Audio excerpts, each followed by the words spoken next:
Good morning, and welcome to Redeemer Lutheran Church. I'm Pastor Gary Lodeholt. It happened to me just about 2 weeks ago. I had pulled up to a drive-through restaurant to get a fresh drink, and when I got to the window to pay, the cashier told me that the person in front of me had paid for my order.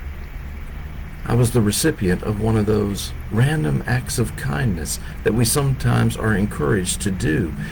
And when we receive one, the idea is for us to pay it forward, to do a random act of kindness for someone else. It made me feel good. Last week, as I was coming to the office, I heard on the radio that February 17th every year is Random Act of Kindness Day. Just a few days after Valentine's Day, we are encouraged to engage in acts of kindness for others, and I have to say I have mixed feelings about this. I don't think our acts of kindness should be random or on a special day set aside for them. I think our acts of kindness ought to be intentional and continual. After all, if there's any model Jesus sets, it is of continual and intentional kindness for others. That's what I want to look at this week. Frankly, if I wanted to highlight stories of kindness in the Bible, we might be here on this topic for quite a while. From deep in the Old Testament through the end of the book, kindness is encouraged and exampled for us over and over. And of course, the most powerful example of kindness and compassion for others is found in Jesus. So this week we're going to look at 5 stories from the life of Jesus found in Matthew that talk about his kindness and compassion for others.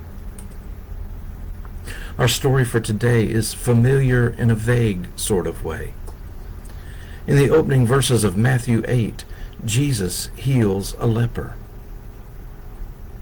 You need to know that the Gospel of Matthew is structured in a unique way. Sometimes there are long sermons by Jesus, and then those sermons tend to be followed by several chapters where Jesus goes out and does the kinds of things he talked about in the sermon. And when Matthew 8 begins, Jesus has just finished the Sermon on the Mount. In the Sermon on the Mount, Jesus has spelled out the radical call to live in God's kingdom.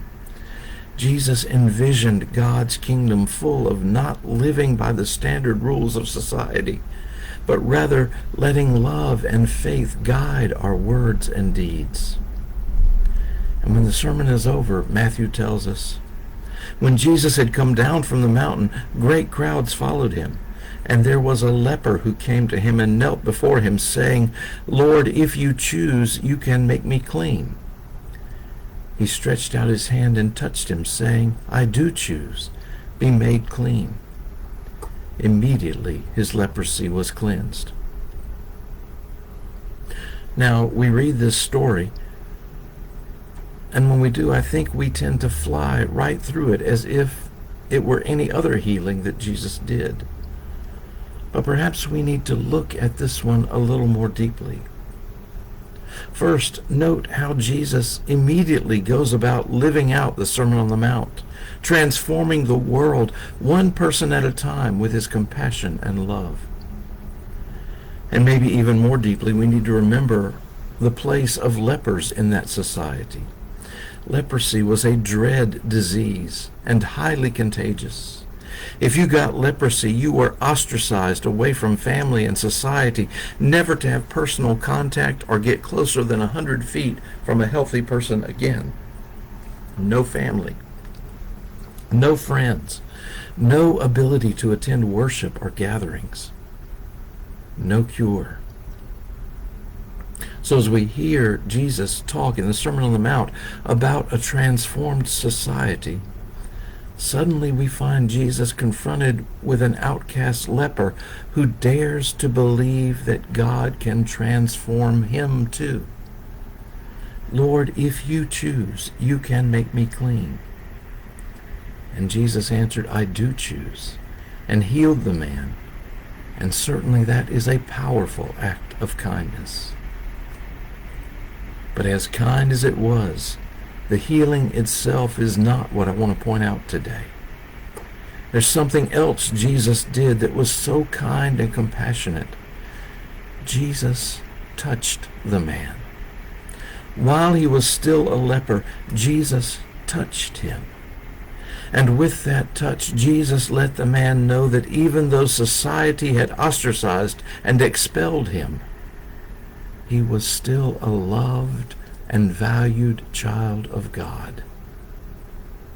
It was an incredible kindness and compassion. We know just a little bit of what it might have been like for that man. After 2 years of pandemic where we have had to keep socially distant from one another, and automatic handshakes are now matters of consideration and forethought, and we can't even share the peace on Sunday morning at church right now, perhaps we have a small taste of what that leper's life was like. We need each other, and we need to touch. So maybe the next time, if you feel led to help a beggar on the street corner, be sure to shake their hand and look them in the eye. Let them know they are valued and loved as a child of God like you. It's a kindness that's easy to give. It's a kindness that means more than we can say. Thanks for watching, and remember to let this day belong to God.